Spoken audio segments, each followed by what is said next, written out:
வணக்கம்.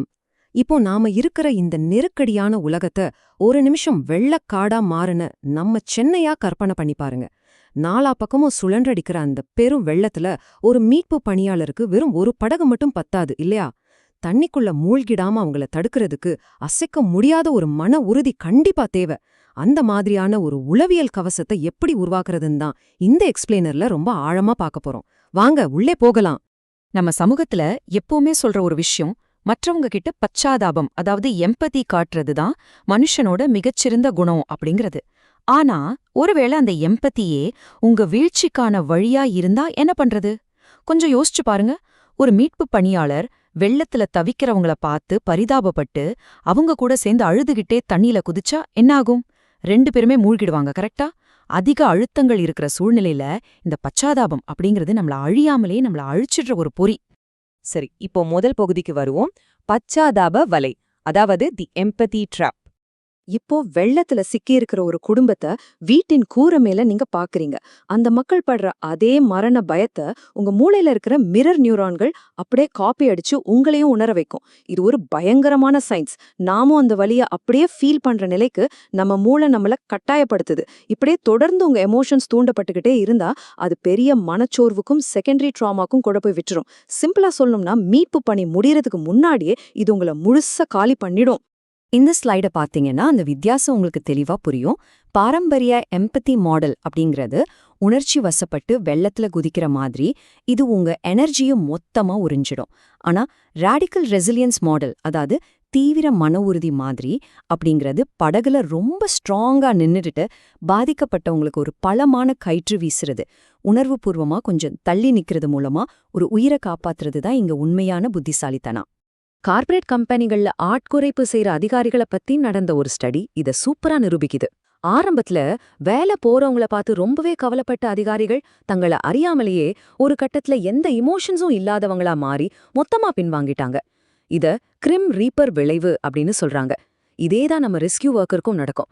இமோஷன்ஸ்னால மூழ்கடிக்கப்படும் போது அந்த பிரஷர்ல இருந்து தப்பிக்க திடீர்னு ஒரு ஃபீலிங்ஸும் இல்லாத மெஷினா மாறிடுற அபாயம் இங்க ரொம்பவே அதிகம். அடுத்து இரண்டாவது பகுதி, சில உண்மைகள் வெளிப்படும் நேரம். நம்ம இயல்பான சிந்தனைகள் எப்படி தவறாகுதுன்னு பாப்போம். இது மனித மனசோட செம்ம இன்ட்ரெஸ்டிங்கான ஒரு முரண்பாடு. ஒரு மீட்பு குழுவோட கேப்டன் முன்பின் தெரியாத ஒரு ஏரியாவில் ஹெலிகாப்டரை ரொம்ப பர்ஃபெக்டா வழிநடத்தி உயிர்களை காப்பாட்டுவாரு. ஆனா அவர் சொந்த தெருவே வெள்ளத்துல மூழ்கும்போது பதட்டத்துல உறைஞ்சு போயிடுவாரு. ஏன்னா மத்தவங்க பிரச்சனைக்கு தீர்வு சொல்றது நமக்கு ரொம்ப ஈஸி. அங்க எமோஷனல் அட்டாச்மெண்ட் கிடையாது. இந்த உளவியல் ரீதியான இடைவெளிய, அதாவது சைக்கலாஜிக்கல் டிஸ்டன்சிங்க நாம நம்ம சொந்த பிரச்சனைகளிலும் எப்படி பயன்படுத்துறான்னு கத்துக்க வேண்டியது ரொம்பவே அவசியம். அடுத்து பாத்தீங்கன்னா அபிலியின் முரண்பாடு. இதை இப்படி வச்சுப்போம். படகுல இருக்கிற குழுவினர் ரொம்ப டயர்டா இருக்கிற கேப்டனோட மனசு கஷ்டப்படக்கூடாதுங்கிறதுக்காகவே ரொம்ப ஆபத்தான ஒரு வழியில பயணிக்க சம்மதிக்கிறாங்க. யாரோட மனசையும் புண்படுத்தக்கூடாதுங்கிற அந்த அதீத பச்சாதாபம் உண்மையை மறைக்க வச்சு மொத்த குழுவையோ ஒரு பேரழிவு நோக்கி தள்ளிடும். மத்தவங்களுக்கு நல்லது பண்றதா நினைச்சு மொத்தமா கவுத்துடுறது இதுதான். இந்த வரி ரொம்பவே ஆழமானதுங்க. பச்சாதாபத்துக்கும் ஹார்ட்ஃபுல்னஸ், அதாவது மனப்பூர்வமா இருக்கிறதுக்கும் உள்ள மெயின் வித்தியாசமே இதுதான். உங்களால ஒரு படுகளை பலரை காப்பாத்தி சுமக்க முடியும். அதுக்காக அந்த வெள்ளத்தையே உங்க தோள்கள்ல தூக்கி சுமக்க முடியாதுல்ல. மத்தவங்க படுற கஷ்டத்துக்காக நீங்க கண்டிப்பா வருத்தப்படலாம். ஆனா அவங்களோட வலியும் வேதனையும் உங்க முதுகுல நீங்க ஏத்திக்க வேண்டிய அவசியமே கிடையாது. இப்போ மூணாவது பகுதிக்கு வந்தாச்சு. நெருக்கடிகளை தாங்குற அந்த அறிவாற்றல் கேடயத்தை எப்படி உருவாக்குறதுன்னு பாப்போம். காக்னிட்டிவ் டிஸ்டன்சிங் அப்படிங்கறத இந்த ப்ளூ கலர் கண்ணாடி வழியா புரிஞ்சுக்கலாம். ஒரு ப்ளூ கலர் கண்ணாடிய போட்டுக்கிட்டு உலகம் முழுசும் நீல நிறத்துல இருக்குன்னு நாம நம்புவோமா? மாட்டோம்ல. அதே மாதிரிதான் ஒரு பெரிய நெருக்கடியில நீங்க பீதியா ஃபீல் பண்ணும்போது உலகம் அழிஞ்சிடல, நீங்க பயம் அப்படிங்கிற கண்ணாடியின் வழியா அதை பாக்குறீங்கன்னு ரியலைஸ் பண்ணணும். ஐயோ நாம அழிஞ்சிட்டோம் அப்படின்னு நினைக்கிறத விட நான் இப்போ கொஞ்சம் பீதியா உணர்றேன் அப்படின்னு அந்த எமோஷனை பிரிச்சு பாக்குறது தான் உங்களை காப்பாத்துற உண்மையான கவசம். பண்டைய ஸ்டோயிக் தத்துவங்கள் அப்படின்னு ஒண்ணு ஏதோ ஒரு மரத்தடியில உட்கார்ந்து தியானம் பண்றதுன்னு நினைச்சுக்காதீங்க. இந்த வெள்ளத்துல தப்பிக்க நம்ம பயன்படுத்த போற ஸ்ட்ராங்கான வெப்பன்ஸே இதுதான். முக்கியமா கட்டுப்பாட்டின் இருமை, அதாவது நம்ம கண்ட்ரோல்ல எது இருக்கு எது இல்லைன்னு பிரிக்கிறது. கொட்டி தீர்க்கிற மழையை உங்களால ஆஃப் பண்ண முடியாது. ஆனா உங்க படகு எந்த திசையில போகணுங்கிறத உங்களால 100% கண்ட்ரோல் பண்ண முடியும். ஒரு இரும்பு கவசத்தை உருவாக்குறதுக்கான 5 முக்கியமான ஸ்டெப்ஸ் இங்க இருக்கு. ஒரு ஆபத்தான புயல்ல சிக்கிறதுக்கு முன்னாடி ஒரு கமாண்டர் தன் டீமுக்கு கொடுக்கிற பிரீஃபிங் மாதிரி இது. ஃபர்ஸ்ட், உங்க இமோஷன்ஸ் எங்கெல்லாம் தேவையில்லாம லாக் ஆயிருக்குன்னு கண்டுபிடிக்கணும். அப்புறம் இழப்புகளை முன்னாடியே யோசிச்சு பார்க்கறது, உங்க எண்ணங்களை அப்படியே பிரிச்சு அனலைஸ் பண்றதுன்னு இமோஷனல் ஆகாம ரொம்ப டாக்டிக்கலா எப்படி செயல்படுறது அப்படிங்கிற உயிர்காக்கும் புரோட்டோகால் இது. இப்போ நாம கிளைமாக்ஸ்க்கு வந்துட்டோம். பகுதி 4, எதிர்ப்பான வளர்ச்சி. துன்பத்தையே எப்படி ஒரு ஆயுதமா மாத்துறது. இந்த டேட்டா உங்களுக்கு ரொம்பவே ஆச்சரியமா இருக்குங்க.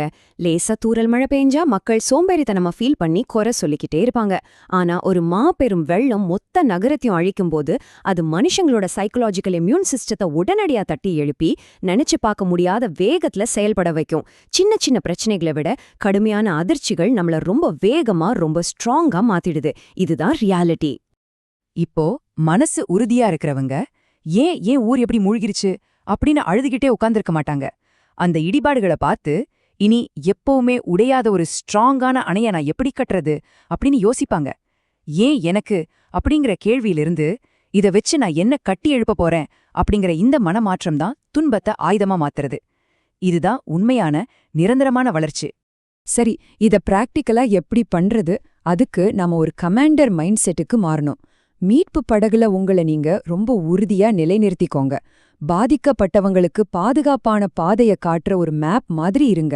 ஆனா அவங்க உடம்போட வெயிட்ட உங்க மேல ஏத்திக்கிறதுக்காக தண்ணிக்குள்ள குதிக்காதீங்க. அவங்கள சரியா வழிநடத்துங்க. அவங்களோட மொத்த பாரத்தையும் சுமக்கிற ஒரு மிஷினா மட்டும் மாறிடாதீங்க. கடைசியா உங்களுக்கான ஒரு கேள்வி. சுத்தி இருக்கிற எல்லாமே சரிஞ்சு விழும் அந்த பெருவெள்ளத்துல உங்கள மூழ்கடிக்கிற அந்த பச்சாதாபத்தை தூக்கி எரிஞ்சிட்டு ஒரு அசைக்க முடியாத கலங்கரை விளக்கமா நீங்க எப்படி மாறப் போறீங்க? நெருக்கடிகளை கண்டு இனிமேல் பயப்பட வேண்டாம். உங்க மனச ஒரு இரும்பு கவசமா மாத்துங்க. உங்களுக்கு வந்த துன்பத்தையே உங்களுக்கான ஆயுதமா மாத்துங்க. மீண்டும் சந்திப்போம்.